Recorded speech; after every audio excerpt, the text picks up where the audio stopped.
Hello, Nikki here. Just a quick video for you today. Due to some technical difficulties, I kind of lost the first portion of my video where I did the heat embossing for the resist technique I'm going to do today.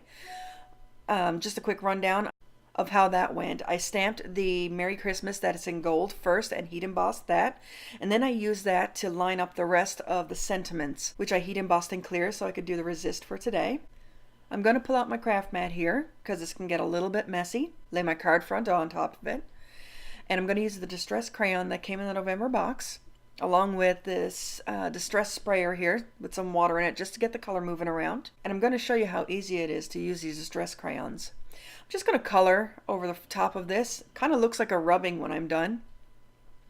But I want to make sure I get enough color on here because I want it a little bit dark. And these tend to lighten as they dry. Once I get most of the crayon down, I'm going to start blending it out a bit. It doesn't matter how you scribble the crayon on here because it's going to be blended out. Once water hits this, you'll see that you won't see any type of scribble lines or anything like that. So just make sure that you have the card front good and covered. And then we're going to start blending. I'm just going to add some water to get the color moving around, like I said. I'm just going to use my finger, and you can see how this, like the crayon just melts right into the paper. So, and I'm just using my finger. That's all you need. Just scribble it around there. And I blended it a little bit too much, so I'm going to add a little bit more crayon in there, and you can do that with this. Doesn't harm the crayon.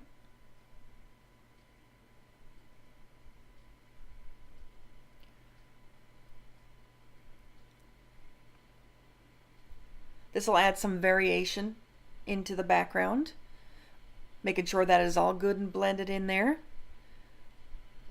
And the water will help it blend smoothly as well. And like I said, this is going to lighten as it dries. Of course, I'm impatient, so I hit it with my heat tool to get the drying process going. Just takes a minute. I don't need to completely dry it. I just need to dry it enough so I can clean off the embossed areas with my microfiber cloth. This is my favorite part too. I love cleaning off the embossed areas. They come up so bright white and it looks so nice against the background. Of course, you can do this with Distress inks as well. And it comes up just as nice, but I really like how easy it is to clean off the crayon from the embossed areas. So I'm just going to trim this down to 5 1/4 by 4 inches. And that'll clean up my edges because the next part is where I'm going to ink up all around the sides and dip that in the gold embossing powder as well. The gold embossing powder I'm using today, by the way, is Ranger's Princess Gold. It's my favorite embossing powder.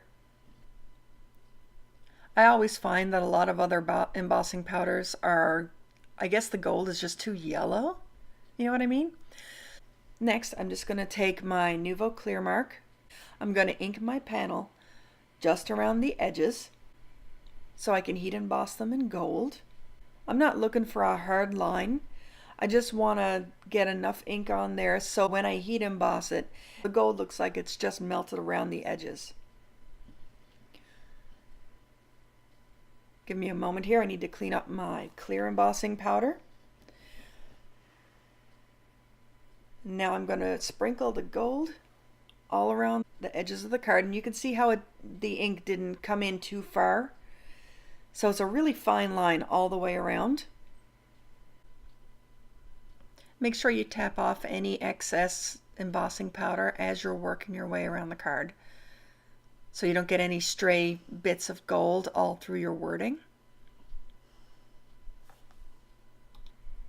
And when I melt this, it's going to create a nice clean edge. I'll bring in my heat tool now and emboss all around the edges. It won't take very long because there's not a lot there to melt. And this won't hurt your other embossing because it melts so quickly. The next thing I'm going to do is attach this to my card front. And then I showed my husband and he said it needs green. And I guess you can't argue with that. After I turned the camera off, I added a little bit of green ribbon down the left-hand side, and of course a little green bow right next to my gold Merry Christmas. And that's it for the card today. I hope you try this technique. The supplies I used are linked below in the comments section. Go ahead and hit that like button and subscribe to my channel for more crafty goodness. Thanks for watching.